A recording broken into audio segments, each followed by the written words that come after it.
Insha, a journalism graduate, made a name for herself as an entrepreneur when she created Kashmir's first organic fiber apparel company. EcoCash, her brand, boasts being organic, authentic, and sustainable. Today, Insha is a role model for tens of thousands of Kashmiri men and women. Women have long played secondary roles in society compared to men. Women like Insha, however, are blazing a trail forward for young female entrepreneurs in the country. Insha is but one example of the growth story of Indian women who are playing an instrumental role in further bolstering brand India. Hundreds of miles away in Surat city, in the country's western state of Gujarat, a large number of women entered into the textile and apparel industries. Women in Gujarat wear many hats, from company leaders to designers to store proprietors. Textile is a very wider sector. In each and every field, women has really made a remarkable work done, whether it's teaching, architect. So why not in textiles? We can go a very good way to develop a lot. 2019 में मैंने एक women empowerment का पूरा ladies को लेके पूरा project ready किया है. तो उसमें 72 लेडीज़ को लेके मेरा पूरा कॉन्सेप्ट है कि वो प्रोजेक्ट पे मैं वर्क कर सकूं. अभी मेरे साथ 23 to 25 लेडीज़ और वर्क कर रही है, जिसको मैं बढ़ा के बहुत सारा बड़ा प्रोजेक्ट करने का प्लान कर रही हूँ.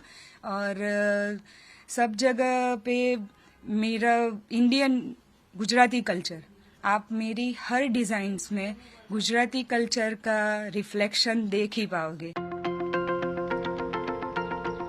It is not just the textile industry or any other one industry that has shown positive trends of women's increasing labor force participation. Women's diversified role and contributions have expanded dramatically across all sectors.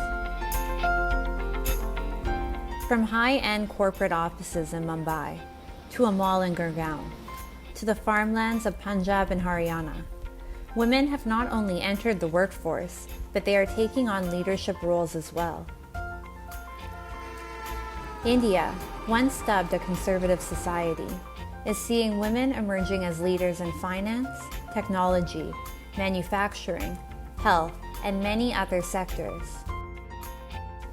As per the periodic Labor Force Survey annual report for July 2020 to June 2021, the female labor participation in ordinary status grew 2.3% to 25.1% in 2021, up from 22.8% the previous years. These numbers are projected to rise in times to come, with many experts opining that women will drive society. If we really look at the workforce function also, agriculture, large chunk of the agriculture production, maintenance and running is actually taken care of by women. And you know, roughly about 65% of the population in India is agriculture. Even the unorganized sector to a great extent has an influence of women. If you look at numbers, roughly about 669 million women are there in this country today, out of which roughly about 450 million women are in the workforce, the different kinds of workforces. The government is committed to advancing women's position in society in a holistic manner, be it ensuring early childhood education or creating a welcoming workplace environment.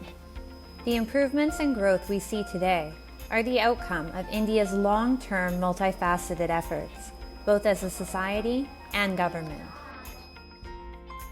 Over the past few years, the government has introduced a number of programs aimed at empowering women, from offering socio-economic security to fostering entrepreneurship.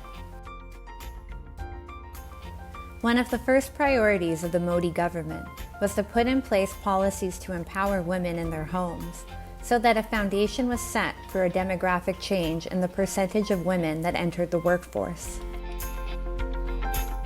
The Swachh Bharat mission, the Ujjwala Yojana, and the Beti Bachao Beti Padhao Yojana were three programs created to make sure a basic bar was set up across India that gave women the resources needed to confidently stride into the labor force.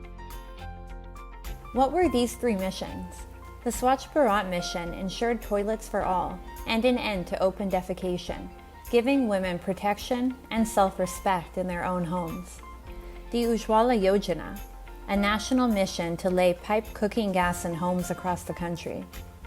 This may seem to be a basic facility, however, its knock-on benefits were plenty. Mothers and sisters who traditionally tended to the kitchen of a home no longer had to breathe in noxious fumes by burning coal or wood, and now had clean piped gas for their cooking needs, keeping their health in order.